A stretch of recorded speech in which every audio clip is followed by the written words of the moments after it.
नमस्कार दोस्तों, आज देखने वाले हैं विषमबाहु त्रिभुज।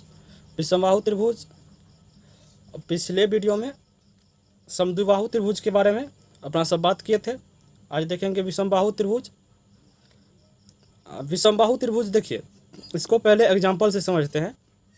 देखिए एग्जाम्पल ए बी सी है, तो यहाँ पे विषमबाहु मतलब विषम मतलब अलग अलग, बाहु मतलब भुजा, अलग अलग भुजा मतलब कोई भी भुजा इसका बराबर नहीं होगा। तीन भुजा है, तीनों भुजा अलग अलग होगा।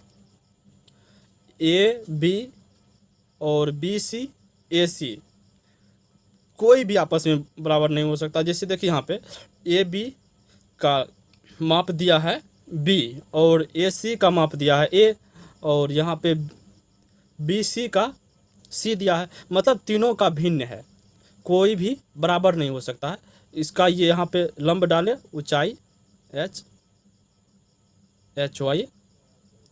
अब यहाँ उसी तरह यहाँ पे देखिए त्रिभुज पी क्यू आर में, यहाँ पे देखिए, यहाँ पे पहले A B not equal to B C not equal to A C, मतलब कोई भी भुजा बराबर नहीं होगा इसका, ना तो ए बी के बराबर बी सी और ना बी सी के बराबर ए सी और ना ए सी के बराबर ए बी, मतलब कोई भी भुजा बराबर नहीं हो सकता इसका। और भुजा बराबर नहीं हुआ तो कौन भी बराबर नहीं होगा। यदि अब देखे थे पिछले वीडियो में, समबाहु त्रिभुज में तीनों भुजा बराबर होता था तो उसका तीनों कोण भी बराबर होता है। समद्विबाहु त्रिभुज में दो भुजा बराबर होता था तो उसके सामने वाला कोण भी बराबर होता था। यहाँ पे कोई भी भुजा बराबर नहीं है तो कोई भी कोण इसका बराबर नहीं होगा। उसी तरह यहाँ पे पी क्यू आर में भी कोई भी भुजा बराबर नहीं है तो इसका कोई भी कोण भी बराबर नहीं होगा।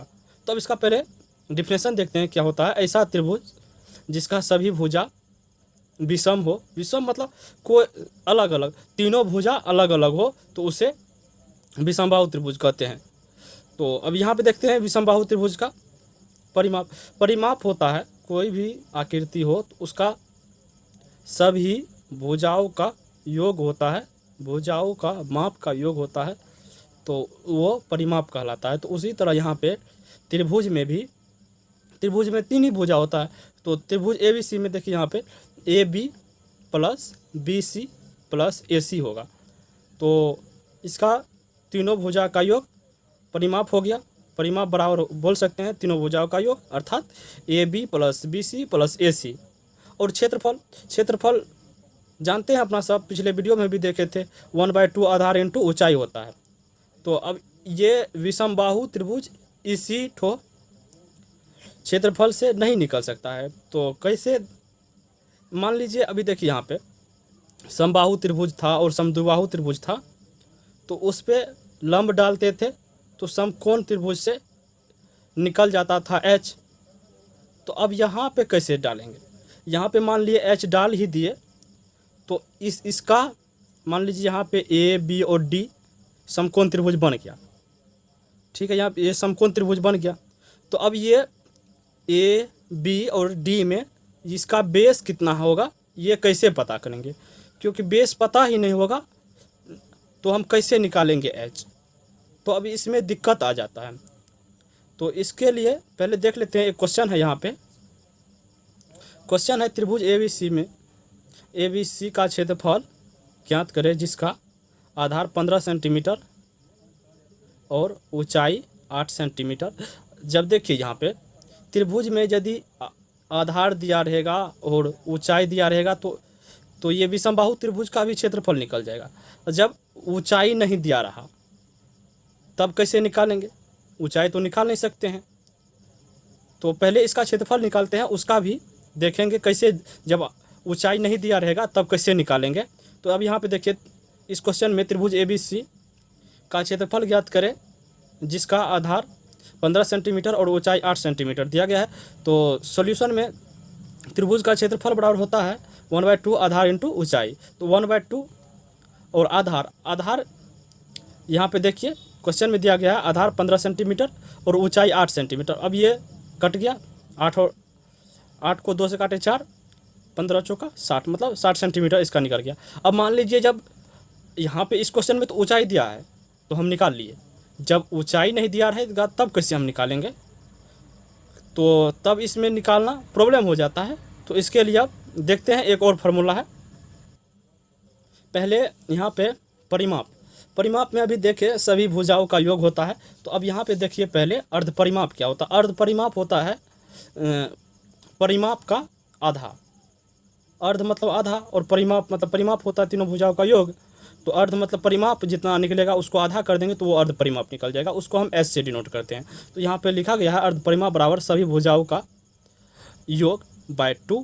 सभी भुजाओं यहाँ पे त्रिभुज ए बी सी में देखिए A B plus B C plus A C मतलब सभी भुजाओं का योग बाय 2। तो अब अर्ध परिमाप समझ गए।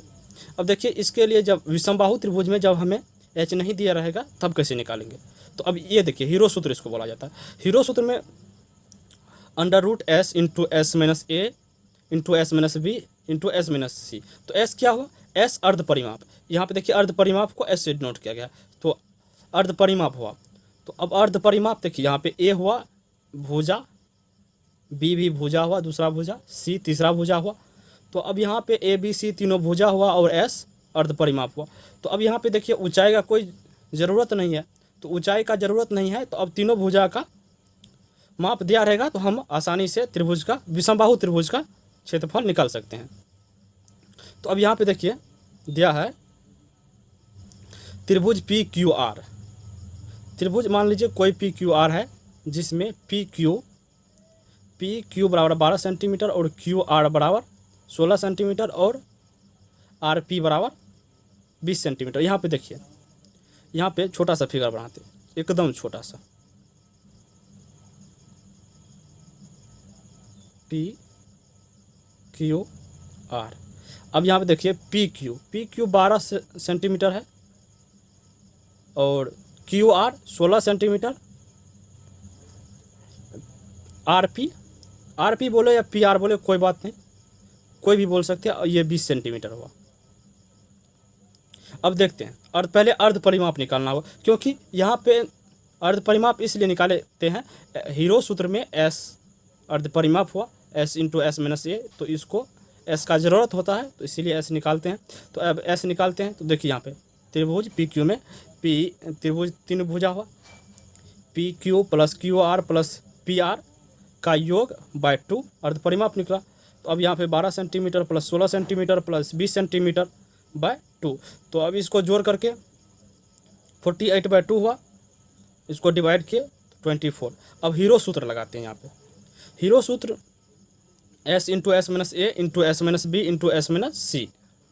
तो अब यहाँ पे देखिए एस कितना निकला, एस निकला है 24 सेंटीमीटर। तो एस के जगह पे 24 और ए के जगह पे ए भुजा हुआ, ए को मान लेते हैं, पी क्यू को ए मान लेते हैं और उसके बाद क्यू आर को बी मान लेते हैं, उसके बाद आर पी को सी मान लिए। तो अब यहाँ पे एस निकला है 24 इंटू ए कितना दिया है यहाँ पे पी क्यू को ए माने तो 12, उसके बाद फिर एस 24 माइनस 16 यहाँ पे बी क्यू आर को बी मान लिए तो ये 16 हुआ। उसके बाद उसी तरह पी क्यू को सी माने तो 24 माइनस 20। अब इसको पहले कोष्ट में है तो कोष्ट का क्रिया को ख़त्म करेंगे। 24 में से 12 घटा तो फिर 12, चूँकि ये यहाँ पे इनटू में मल्टीप्लिकेशन या गुना में बोल सकते हैं, तो ये गुना में है 24 गुना 12 गुना 8 गुना 4।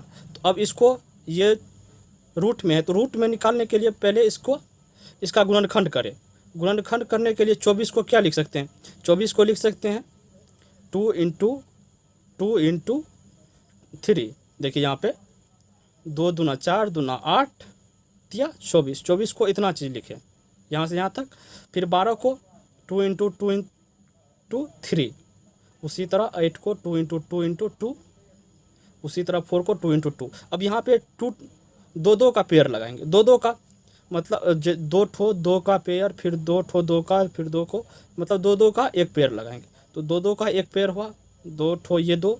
अब यहाँ पे नहीं है इसका पेयर, यहाँ पे फिर 3 का पेयर नहीं है, फिर यहाँ पे 2 का पेयर लग गया, फिर यहाँ पे 2 का लग गया, ये है 2 का। अब यहाँ पे देखिए 1-2 यहाँ पे बचा हुआ और 1-2 यहाँ पे बचा हुआ, ये भी एक दूसरे का पेयर हो गया।